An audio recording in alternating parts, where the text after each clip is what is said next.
ರಾಮಮೂರ್ತಿ ನಗರದ ಟೆಕ್ಕಿ ಶರ್ಮಿಳಾ ಕೊಲೆ ಪ್ರಕರಣಕ್ಕೆ ಸಂಬಂಧಪಟ್ಟ ಹಾಗೆ ಪೊಲೀಸರು ಕೊಲೆ ಪ್ರಕರಣವನ್ನ ಭೇದಿಸಿದ್ದೇ ಒಂದು ರೀತಿಯಾಗಿ ರೋಚಕವಾದಂತಹ ವಿಚಾರ. ರಾಮಮೂರ್ತಿ ನಗರದ ಟೆಕ್ಕಿ ಶರ್ಮಿಳಾ ಕೊಲೆ ಪ್ರಕರಣಕ್ಕೆ ಸಂಬಂಧಪಟ್ಟ ಹಾಗೆ ಪೊಲೀಸರು ಕೊಲೆ ಪ್ರಕರಣವನ್ನ ಭೇದಿಸಿದ್ದೇ ರೋಚಕ. ಬೆಂಕಿಯ ಅವಘಡ ಅಂತ ಹೇಳಿ ಅನ್ಕೊಂಡಿರ್ತಾರೆ ಪೊಲೀಸರು, ಬಟ್ ಆನಂತರವಾಗಿ ಗೊತ್ತಾಗುತ್ತೆ ಹೆಂಗಾಯ್ತು ಅಂತ. ಗ್ಯಾಸ್ ಲೀಕ್ ಆಗಿ ಶರ್ಮಿಳಾ ಸಾವು ಅಂತ ಹೇಳಿ ಅನ್ಕೊಂಡಿರ್ತಾರೆ. ಮೊದಲಿಗೆ ನೋಡಿದಂತಹ ಸಂದರ್ಭದಲ್ಲಿ ಹಂಗೆ ಅನ್ಸಿರುತ್ತೆ. ಆ ಒಂದು ಫೋನ್ನಿಂದಾಗಿ ಕರ್ನಲ್ ಕುರೈ ಕೃತ್ಯ ಬಯಲಾಗುತ್ತೆ.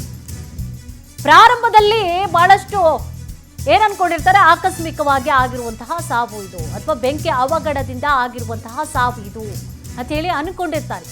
ಆನಂತರವಾಗಿ ಪೊಲೀಸರು ಸುಮ್ಮನೆ ಬಿಡೋಲ್ಲ. ಏನೇ ಒಂದು ಅಂದಾಜು ಮಾಡಿದ್ರು ಕೂಡ ಅವ್ರಿಗೆ ಖಚಿತವಾಗಿ ಅದನ್ನ ಕನ್ಫರ್ಮ್ ಮಾಡ್ಕೊಳ್ಳೋ ತನಕ ಪೊಲೀಸರಂತೂ ಬಿಡೋದೇ ಇಲ್ಲ. ಪ್ರಾರಂಭದಲ್ಲಿ ನೋಡಿದಂತಹ ಸಂದರ್ಭದಲ್ಲಿ ಏನ್ ಅನ್ಸುತ್ತೋ ಅದು ಅವರ ಒಪಿನಿಯನ್ ಆಗಿರುತ್ತೆ. ಆನಂತರವಾಗಿ ಅದನ್ನ ತೀವ್ರವಾಗಿ ತನಿಖೆ ಅಥವಾ ಪರಿಶೀಲನೆ ಮಾಡಿದಂತಹ ಸಂದರ್ಭದಲ್ಲಿ ಅದನ್ನ ಭೇದಿಸಿದ್ದೇ ಒಂದು ರೀತಿಯಾಗಿ ರಣರೋಚಕವಾದಂತಹ ವಿಚಾರ. ಆ ಒಂದು ಫೋನ್ನಿಂದಾಗಿ ಕರ್ನಲ್ ಕುರೈ ಕೃತ್ಯ ಬಯಲಾಗುತ್ತೆ.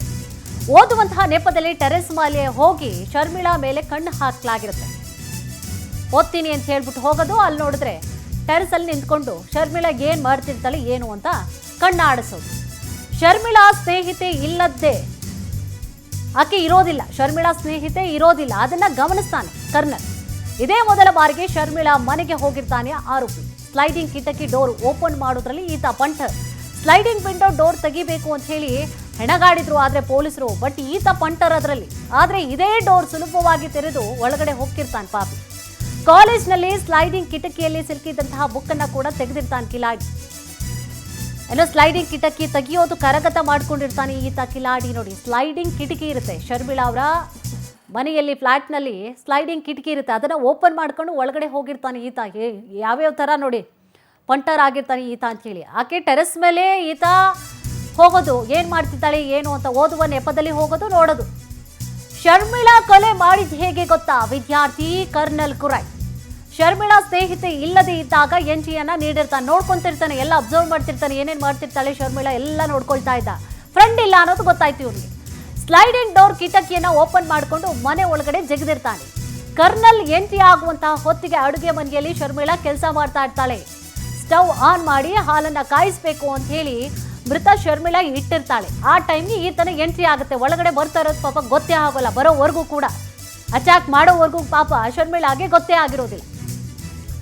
ಹಾಲು ಸಂಪೂರ್ಣವಾಗಿ ಉಕ್ಕಿ ಸ್ಟವ್ನ ಬೆಂಕಿ ಆರು ಹೋಗ್ಬಿಟ್ಟಿರುತ್ತೆ. ಗ್ಯಾಸ್ ಶ್ವಾಸಕೋಶ ಸೇರಿ ಸಾವು ಅಂತ ಹೇಳಿ ಪೊಲೀಸರು ಸ್ಟಾರ್ಟಿಂಗ್ ಅನ್ಕೊಂಡಿರ್ತಾರೆ.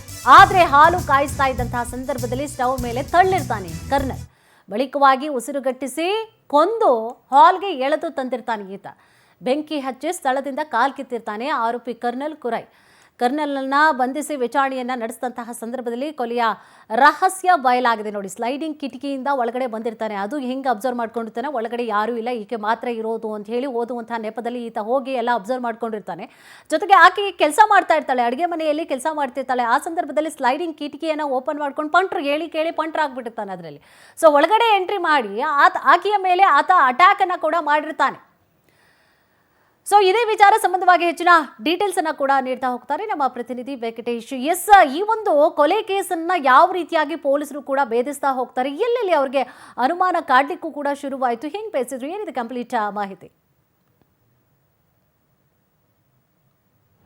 ಕುಸುಮ, ಏನು ಒಂದು ಟೆಕ್ಕಿ ಶರ್ಮಿಳಾ ಅವರ ಕೊಲೆ ಪ್ರಕರಣ ಸಂಬಂಧಪಟ್ಟಂತೆ ಪೊಲೀಸರು ಈಗ ಆರೋಪಿಯನ್ನು ಬಂಧನ ಮಾಡಿರುವಂಥದ್ದು. ಬಂಧನ ಸಂದರ್ಭದಲ್ಲಿ ಆರೋಪಿ ಹೇಳಿರುವಂತಹ ಹೇಳಿಕೆಗಳನ್ನು ಕೇಳಿ ಪೊಲೀಸರೇ ಒಂದು ಕ್ಷಣ ಶಾಕ್ ಆಗಿದ್ದಾರೆ. ಯಾಕಂತ ಹೇಳಿದ್ರೆ ಆರಂಭದಲ್ಲಿ ಆತ ಆಕೆ ಮನೆಯ ಒಳಗಡೆ ಹೋಗೋದಕ್ಕೆ ಕೂಡ ಪ್ರಯತ್ನ ಪಟ್ಟಿರ್ತಾನೆ. ಆದರೆ ಶರ್ಮಿಳಾ ಪ್ರತಿ ಸಾರಿ ಮನೆಗೆ ಬಂದಂತ ವೇಳೆಯಲ್ಲಿ ಡೋರ್ ಲಾಕ್ ಮಾಡ್ಕೊಂಡಿರ್ತಾರೆ, ಯಾರು ಕೂಡ ಒಳಗಡೆ ಹೋಗೋದಕ್ಕೆ ಸಾಧ್ಯ ಆಗಲ್ಲ, ಆ ರೀತಿಯಾಗಿರುತ್ತೆ. ಆದರೆ ಒಂದು ಮನೆಗೆ ಹೊಂದಿಕೊಂಡಿರುವಂತಹ ಒಂದು ಸ್ಲೈಡ್ ವಿಂಡೋ ಏನಿರುತ್ತೆ, ಆ ಸ್ಲೈಡ್ ವಿಂಡೋದ ಮೂಲಕವಾಗಿ ಈ ಆರೋಪಿ ಒಳಗಡೆ ಹೋಗಿರ್ತಾನೆ. ಒಳಗಡೆ ಹೋದಂತವನಿಗೆ ಕೂಡ ಆಕೆ ಕಿಚನ್ ನಲ್ಲಿ ಹಾಲನ್ನು ಇಟ್ಟಿರ್ತಾರೆ, ಅಂದ್ರೆ ಗ್ಯಾಸ್ ಮೇಲೆ.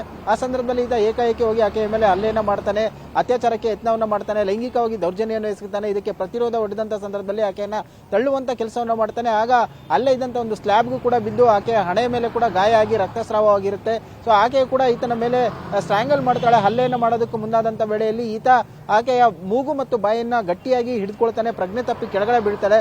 ಆಗ ಆ ಒಂದು ರಕ್ತದ ಕಲೆಗಳು ಏನಿರುತ್ತೆ ಅದನ್ನೆಲ್ಲವನ್ನು ಕೂಡ ಟಿಶ್ಯೂ ಪೇಪರ್ ನಲ್ಲಿ ಒರೆಸ್ತಾನೆ. ಅದಾದ ಬಳಿಕ ಒಂದು ಮೃತದೇಹವನ್ನ ಎಳ್ಕೊಂಡು ಬಂದು ಬೆಡ್ ಮೇಲೆ ಹಾಕಿ ಬೆಂಕಿಯನ್ನು ಹಚ್ಚಿ ಆತ ಅದೇ ಒಂದು ಸ್ಲೈಡಿಂಗ್ ವಿಂಡೋ ಮೂಲಕ ಎಸ್ಕೇಪ್ ಆಗ್ತಾನೆ. ಅಂದ್ರೆ ಆ ಒಂದು 4 ವಿಂಡೋಗಳು ಇರುವಂತಹ ಒಂದು ಸ್ಲೈಡ್ ವಿಂಡೋ ಏನಿರುತ್ತೆ ಅದನ್ನ ಪೊಲೀಸರೇ ತೆಗೆಯೋದಕ್ಕೆ ಸುಮಾರು 1 ಗಂಟೆಗಳ ಕಾಲ ಹರಸಾಹಸವನ್ನು ಪಟ್ಟಿರ್ತಾರೆ. ಸೊ ಆಗ ಸಹಜವಾಗಿ ಕೂಡ ಅವರು ಒಳಗಡೆ ಅನ್ಕೊಂಡಿರ್ತಾರೆ ಇದು ಉಸಿರುಗಟ್ಟಿ ಮೃತಪಟ್ಟಿರುವಂತ ಅಂತ ಹೇಳಿ.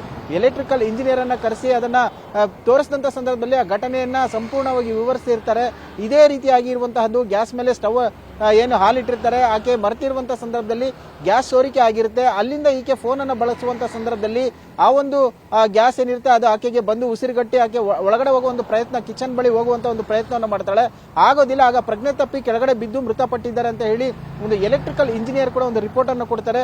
ಪೊಲೀಸರು ಕೂಡ ಅದೇ ಇರಬಹುದು ಅಂತ ಅನ್ಕೊಂಡಿರ್ತಾರೆ. ಆದ್ರೆ ಈ ಆರೋಪಿಯನ್ನ ಬಂಧನ ಮಾಡಿದ ನಂತರ ನಿಜಾಂಶ ಗೊತ್ತಾಗಿರುವಂತದ್ದು, ಈತ ಈ ಸ್ಲೈಡ್ ವಿಂಡೋವನ್ನ ಹೇಗೆ ಓಪನ್ ಮಾಡ್ತಾ ಇದ್ದ ಅಂತ ಹೇಳಿದ್ರೆ ಹಲವು ಬಾರಿ ಕಾಲೇಜ್ನಲ್ಲಿ ಕೂಡ ಇದೇ ಒಂದು ವಿಂಡೋ ಇರುತ್ತೆ. ಆತ ಒಳಗಡೆ ಹೋಗುವಂತ ಸಂದರ್ಭದಲ್ಲಿ ಬುಕ್ಸ್ ಕೂಡ ಅದರಲ್ಲಿ ಲಾಕ್ ಆಗ್ಬಿಡುತ್ತೆ. ಆಗ ಈಸಿಯಾಗಿ ಆತ ಓಪನ್ ಮಾಡಿ ಒಳಗಡೆ ಬರ್ತಾನೆ. ಸೊ ಅದೇ ಒಂದು ಟೆಕ್ನಿಕ್ ಅನ್ನು ಕೂಡ ಯೂಸ್ ಮಾಡಿ ಈತ ಒಳಗಡೆ ಹೋಗಿರುವಂತದ್ದು.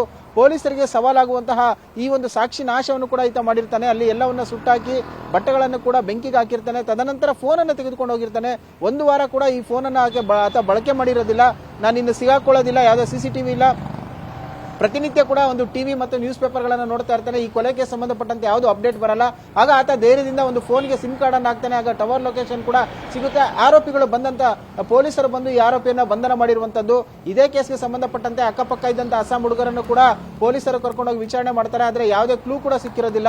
ಆರೋಪಿ ಎಷ್ಟೇ ಒಂದು ಏನು ಟ್ಯಾಲೆಂಟ್ ಅನ್ನ ಹೊಂದಿದ್ರಿ, ಟೆಕ್ನಿಕಲ್ ಆಗಿ ಇದ್ರೂ ಕೂಡ ಒಂದಲ್ಲ ಒಂದು ಕ್ಲೂ ಬಿಟ್ಟಿರ್ತಾನೆ ಅನ್ನೋದಕ್ಕೆ ಹಲವು ಪ್ರಕರಣಗಳಲ್ಲಿ ನಾವು ನೋಡಿದ್ದೇವೆ. ಅದೇ ರೀತಿಯಾಗಿ ಕೂಡ ಈ ಒಂದು ಕರ್ನಲ್ ಕೂಡ ಈ ಒಂದು ಫೋನ್ ಅನ್ನ ತೆಗೆದುಕೊಂಡು ಇವತ್ತು ಲಾಕ್ ಆಗಿರುವಂತದ್ದು. ಬಹುಶಃ ಆತ ಫೋನ್ ಅನ್ನ ತೆಗೆದುಕೊಂಡು ಹೋಗಿಲ್ಲ ಅಂತ ಹೇಳಿದ್ರೆ ಈ ಕೊಲೆ ಕೇಸ್ ಪೊಲೀಸರಿಗೆ ಮತ್ತಷ್ಟು ಚಾಲೆಂಜಿಂಗ್ ಆಗುವ ಸಾಧ್ಯತೆಗಳು ಇರ್ತಾ ಇತ್ತು. ಕುಸುಮ, ಎಸ್, ಥ್ಯಾಂಕ್ ಯು ತಮ್ಮೆಲ್ಲ ಡೀಟೇಲ್ಸ್ಗಾಗಿ.